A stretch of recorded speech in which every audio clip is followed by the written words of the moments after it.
Hello friends, ഇന്ന് നമുക്ക് butter chicken ഉണ്ടാക്കിയാലോ? അപ്പോൾ വീഡിയോയിലേക്ക് പോകാം.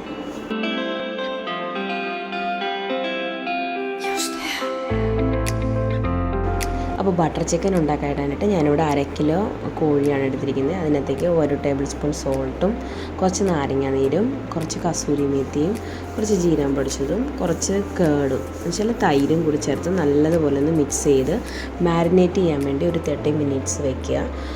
അതിനുശേഷം കുറച്ച് എണ്ണ ചൂടാക്കിയതിന് ശേഷം അതിലേക്ക് കറുവപ്പട്ട, ഗ്രാമ്പൂ, ഏലക്ക, ബേ ലീഫ്, ഇഞ്ചി, വെളുത്തുള്ളി, സവാള ഇതെല്ലാം കൂടി ഒന്ന് നല്ലതുപോലെ മൂപ്പിച്ച് അതിൻ്റെ പച്ചമണം മാറുന്നിടം വരെ എടുക്കുക.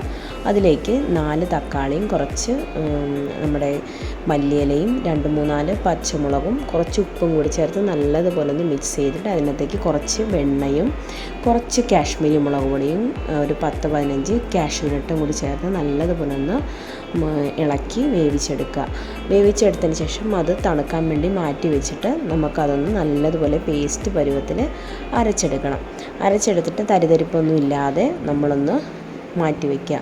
അതിനുശേഷം ഒരു പാൻ ചൂടാക്കാൻ വേണ്ടി വയ്ക്കുക. അതിലേക്ക് നമ്മുടെ ചിക്കൻ ഒന്ന് ഷാലോ ഫ്രൈ ചെയ്തെടുക്കുക. ഡീപ്പ് ഫ്രൈ അല്ല, ഷാലോ ഫ്രൈ ചെയ്തെടുത്താൽ മതി. അതൊന്ന് ഷാലോ ഫ്രൈ ചെയ്തതിന് ശേഷം അതൊന്ന് മാറ്റി വയ്ക്കുക.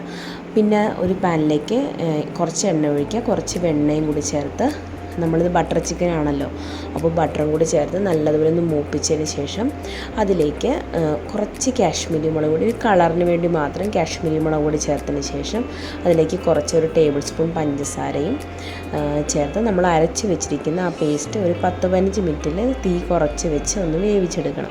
അപ്പോൾ അതിൻ്റെ അത് നല്ലതുപോലെ എണ്ണയൊക്കെ തെളിഞ്ഞ് വരും. ആ ഒരു പരുവത്തിൽ നമുക്കതിലേക്ക് കുറച്ച് ചാറിന് വേണ്ടി കുറച്ചും കൂടി വെള്ളം ഒഴിച്ചു കൊടുക്കാം.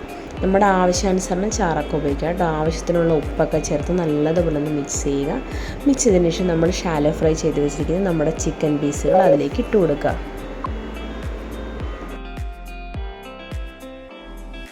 അപ്പോൾ ചിക്കൻ പീസും കൂടി ഇട്ട് കൊടുത്തതിന് ശേഷം ഒരു 10 മിനിറ്റ് ലോ ഫ്ലെയിമിൽ നല്ലതുപോലെ ഒന്ന് മിക്സ് ചെയ്തെടുക്കുക. അപ്പോൾ നമ്മുടെ ആ ചിക്കനൊക്കെ ആ ഗ്രേവിയിൽ നല്ലപോലെ ഒന്ന് മിക്സായി നല്ലൊരു മണം വരും കേട്ടോ. ആ സമയത്ത് നമുക്കതിലേക്ക് ഒന്നെങ്കിൽ ഫ്രഷ് ക്രീം, ഇല്ലെങ്കിൽ കുറച്ച് കട്ടിയുള്ള പാല് ചേർത്ത് ഒരു 1/2 കപ്പ് ചേർത്ത് കൊടുത്താൽ മതി. അത്രയേ ഉള്ളൂ, നമ്മുടെ ബട്ടർ ചിക്കൻ റെഡി. അപ്പോൾ എല്ലാവർക്കും ഇഷ്ടപ്പെട്ടെന്ന് വിചാരിക്കുന്നു. പുതിയൊരു വീഡിയോയിൽ കാണാം. ബൈ.